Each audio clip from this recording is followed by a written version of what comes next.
purpose. Hi, this is Joe again with another review.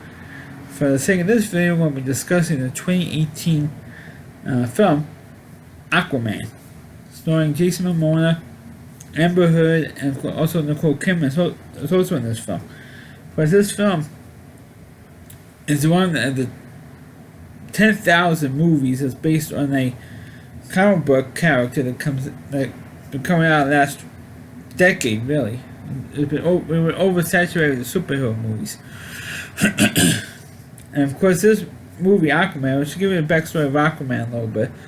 Aquaman is part of the DC Comics universe, and it's the one character that has been picked on more than any other comic book character, either in the DC universe or Marvel. Even though it's part of the DC brand, it's been picked on more than any other character. It means it's because people have been complaining, oh, that's a stupid character. The character doesn't do anything. It's a superpower. He talks to fish. It's lame. He could swim underwater. He could talk to fish. I mean, what? And that's it. I mean, what's the big deal with people thought that Aquaman was a cheesy character and he's lame and all this other stuff.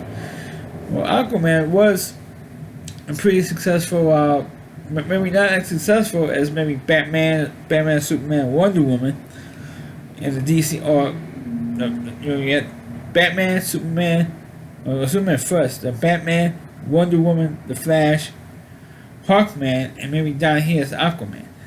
But Aquaman was a fairly popular character back more during the 1970s than in more recent years. Even the 1970s was picked on a little bit, because like you just said, he just had people think it was a little lame character. But to me, I thought that Aquaman was the DC Comics version of the Submariner. The Submariner was run by Marvel, and so DC, that's of course DC and Marvel are the two leading competitors in the comic book world. So since Submariner was a very successful comic book brand for Marvel, DC finally figured, oh, let's do a character who's underwater and who lives underwater, who's probably the Prince of Atlantis, and who eventually becomes King of Atlantis, and make a character out of him. So he became a character, and back in the 1960s, he was actually a cartoon character. And then, what I knew him from is from the 1970s cartoon, the Super Friends cartoon franchise, which ran for about 12 or 13 years on Saturday morning, which is like an eternity for a Saturday morning cartoon. Most Saturday morning cartoons last probably no more than 5 or 6 years, at most. The Super Friends cartoon back in the 70s lasted about 12, 13 years. So it lasted a huge, long time. And he was one of the characters of the Super Friends. And so that's where I knew him from. I thought it was a pretty cool character. At least I thought it was kind of cool. And then I hear all the comments, especially on social media, how he's crapped on. So now Marvel, DC, made their own studio, and now they're cranking out movies. They made the Batman vs Superman film. Now they have the Wonder Woman movies, and they made a Justice League, and they're trying to compete with Marvel because they made the Avengers movie series, which is hugely successful. And so now they're trying to make more comic book movies based on their properties. And they did the whole thing with Batman already was done to death. Superman, Christopher Reeve, that's been done. They had reboots of Superman. They did Wonder Woman. And said, okay, let's do. They haven't done one with Hawkman yet. Probably would never get to it because of the stupid virus. Now they're doing one with Aquaman. The funny thing with Aquaman, I know this isn't a long introduction, folks, but Aquaman was already been featured in about about 2 of the movies. I think it was done in the Batman vs Superman movie, and it was also done in the Justice League film as well. So it's already been done twice already. And before he even had his own origin story made. He's only been in 2 of the DC movies, at least 2 movies that I know of, or that I have seen. So it's like now they're doing this an origin story after they did the Justice League movie, because the movie came out a year after the Justice League film, which Jason Momoa was in. And the only other role that I know Jason Momoa from was starring in the television show Baywatch. And that was when he had normal hair, folks. When he had hair as short as mine. Now his hair is down to his butt. Neither here or there. He looks like a beach bum now. He's Jason Momoa, and now they finally decided to do an origin story. And at least in this movie, they brought in the most famous villain in the whole Aquaman series, which is Black Manta, and they brought him in. But the whole origin story was that Aquaman was a half human, half Atlantean. There was the city of Atlantis was now underwater, and all the people who live in it evolved to be able to breathe underwater, talk underwater, and to communicate with marine life. All kinds of marine life, like whales, dolphins, and all kinds of fish. Every breed of fish, I should say. And so Jason Momoa had that ability. But his mother, who was supposed to be who was engaged to the Queen, who was played by Nicole Kidman, by the way, fell in love with a human, and then of course 9 months later they got married, and 9 months later Aquaman was born, and he was of course half man and half Atlantean, and so you consider him a half-breed. And he's supposed to be the firstborn son. The firstborn son is supposed to take over and rule, Atlantis. But since he never joined them, and also because he was a half-breed, he never the people of Atlantis never accepted him. So his half-brother took over, and his father actually banished his mother, the Nicole Kidman character, to hell, pretty much executed her, because she had a baby pretty much out of wedlock with a human being. So for years, Aquaman never bothered being with Atlantis or joined them, and then eventually, of course, until when he was pretty much encouraged by the people of Atlantis to join in the fight, because the people for the king that took over, his half brother, was to unite all the tribes and kill as many and destroy the surface world and destroy humans because of what they were doing with the oceans. It's almost a similar plot of what the Submariner was doing for years in the Submariner comic books. The same thing, taking his revenge of humans because of what they were doing to the oceans, polluting the oceans and stuff like that.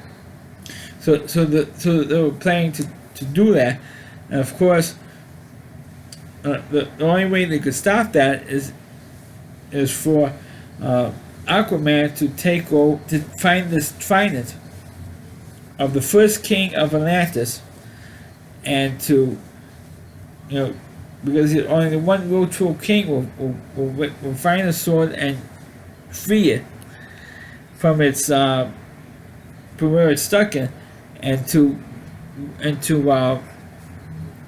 rule Atlantis. But that was going on.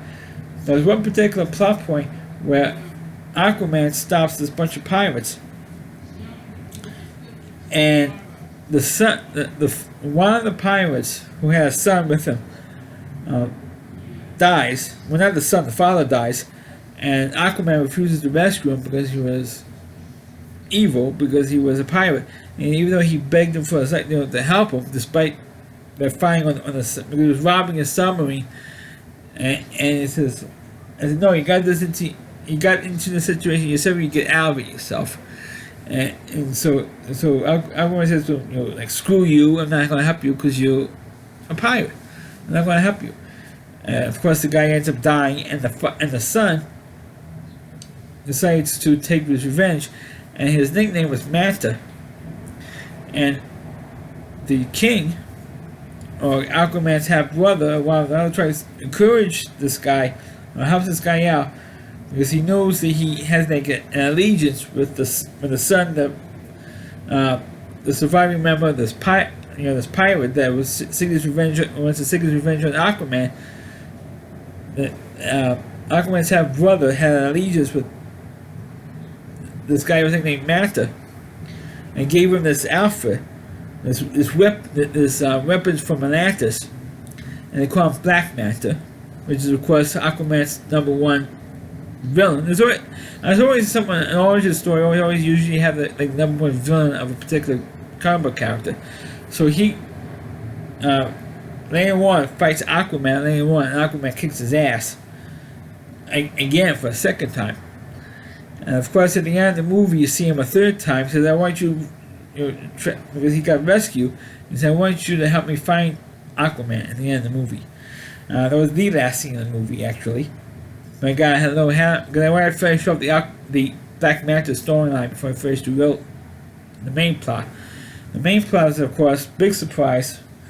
Aquaman does get to the Trident, and now he's proven to not only to the people of Atlantis, but all the other kingdoms that's affiliated with Atlantis. They're separate entities of countries from Atlantis, like sub-cultures and sub-countries. They all believe so. Oh yeah, he's because he found this trident. Now he's the real king of Atlantis, and they all follow him, and they all stopped the half brother, and they, of course, to rescue Nicole Kidman. She was actually banished for like 20 years, and Aquaman got her out of where she was, and of course they all united and fought against and stopped what was happening, and it was like the standard first movie, and I was surprised that I actually enjoyed this movie because it made me similar to the Black Panther film, because it was even though the character was used in other movies, and this was their origin, supposed origin story, even though Black Panther is a Marvel character and Aquaman of course is from DC. I mean it's great that they have both were kings from their respective countries, and they both have origin stories. And I thought both movies were quite good. And I was surprised considering the fact that Aquaman, like I said at the top of this review, constantly gets picked on and gets crapped on, especially for the 80s and the 90s. Always gets crapped on from everybody who follows comic books. But the character is not as bad as people think he is as a comic book character, or I like him better more of I never read any of the Aquaman comics, by the way. And that's known from, like I mentioned earlier, the Super Friends cartoon show back in the 70s, because it was my generation. Grew up with him in the Super Friends cartoon show from the 1970s. But like I said, the character is not bad, and the movie is not bad. I think that Jason Momoa gave a great performance. I think everybody in this movie gave a pretty good performance. And I also forgot to mention that William Dafoe was in this movie as well. And it's funny, he plays the Green Goblin in the Sam Raimi Spider-Man trilogy, and he's now in the DC Comics film. It's to me, it's kind of ironic. I mean, even the guy who plays the Black Manta was also good. I thought that everybody gave a great performance in this movie, and I liked it more than I thought I would. And I do hope they have, despite the virus, I hope they have more of the Aquaman movies in that series. So that's my review of the movie Aquaman. Please click on the video, please rate it, please subscribe to my channel, please forward this video on your Facebook pages, and check out all my reviews and on my YouTube channel at RowdyC.com, so WDY, and C.com. There's a homepage for Rowdy Reviewer, Christine Moore. Please check out all of his videos on his website. Thanks for watching. Catch you next time.